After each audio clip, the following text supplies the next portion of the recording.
पार्लिमानी जमहूरी निज़ाम हुकूमत में जमहूर को मरकजी अहमियत हासिल होती है। ये जमहूर ही होते हैं जो हुकूमत बनाते हैं या कोई हुकूमत गिराते हैं। इस सिस्टम में जमहूर की वोट की ताकत दुनिया भर में तस्लीम शुदा हकीकत है, लेकिन कहा जाता है कि पाकिस्तान में पार्लिमानी जमहूरी निज़ाम में जमहूर निकाल कर बाहर फेंक दिए जाते हैं और कभी कभी तो पार्लिमान भी निकाल दी जाती है। यहाँ कभी हाइब्रिड और कभी हाइब्रिड प्लस जमहूरियत का तजुर्बा किया जाता है। पार्लिमानी जमहूरी निज़ाम में इलेक्शन हुकूमत की बुनियाद होते हैं। पाकिस्तान में इलेक्शंस को कभी शफाफ समझा गया, कभी गैर शफाफ कहा गया, धांधली ज़दा कहा गया, मुनज़्ज़म धांधली कहा गया, चोरी शुदा कहा गया या सिलेक्शन कहा गया। यहाँ जैसे भी इलेक्शन हुए, लेकिन पाकिस्तान में इलेक्शन की तारीख ये है कि यहाँ हारने वालों ने कभी इलेक्शन को तस्लीम ही नहीं किया और इलेक्शन नताइज हमेशा ही मुतनाज़ा रहे। कोई इलेक्शन भी पाकिस्तान में खुशहाली, अमन, सुकून, सियासी इस्तेहकाम या मुआशी इस्तेहकाम नहीं ला सके। इस मुल्क में इलेक्शन ऐसा भारी पत्थर रहे कि पहले 24 साल तक तो इसको किसी ने हाथ लगाना भी गवारा ना किया। इस दौरान पाकिस्तान में हर निज़ाम का तजुर्बा किया गया। सदारती निज़ाम का तजुर्बा हुआ, बुनियादी जमहूरियत के निज़ाम का तजुर्बा हुआ, कंट्रोल जमहूरियत का तजुर्बा हुआ, मार्शल लॉ का भी तजुर्बा हुआ और आखिरकार 70 में इलेक्शन का भी तजुर्बा हुआ।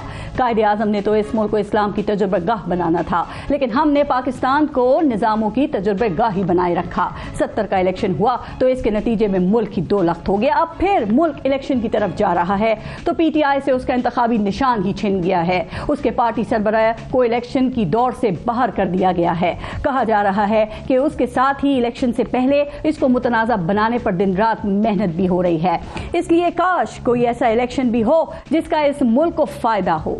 हम बदतरीन सियासी अदम इस्तेहकाम का शिकार हैं जो इस मुल्क की जड़ें खोखली कर रहा है। इसलिए काश इस मुल्क में कोई ऐसा इलेक्शन भी हो जिसके नताइज हारने वाले भी मान लें और यहाँ देर पास सियासी इस्तेहकाम भी आ जाए। हमारा मुल्क बदतरीन मौशी बहरान का शिकार है। यहाँ इक़्तिदार लेने के उम्मीदवार बहुत हैं, लेकिन किसी के पास मौशी प्लान का कोई हल नहीं है। इसलिए काश इस मुल्क में कोई ऐसा इलेक्शन भी हो जो मुल्क में मौशी तरक्की और खुशहाली लाए। इस वक्त मुल्क में बदतरीन सियासी और मौशी तकसीम है। सियासतदान आपस में गुत्तम गुत्ता है। इसलिए काश इस मुल्क में कोई ऐसा इलेक्शन भी हो जो ये तकसीम खत्म कर दे, हमें मुत्तहिद कर दे। हर कोई दूसरे से इख्तिलाफ तो करे, मुखालफत ना करे। हर कोई दूसरे की जीत और अपनी हार को तस्लीम करे।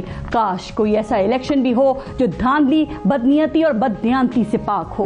काश कोई ऐसा इलेक्शन भी हो जिसमें जीत कर हुकूमत बनाने वाले सिलेक्टेड के बजाय हकीकी मानों में जमहूर के इलेक्टेड कहलाएं। तो क्या पाकिस्तान में ऐसा इलेक्शन मुमकिन है? इस पर सोचिएगा।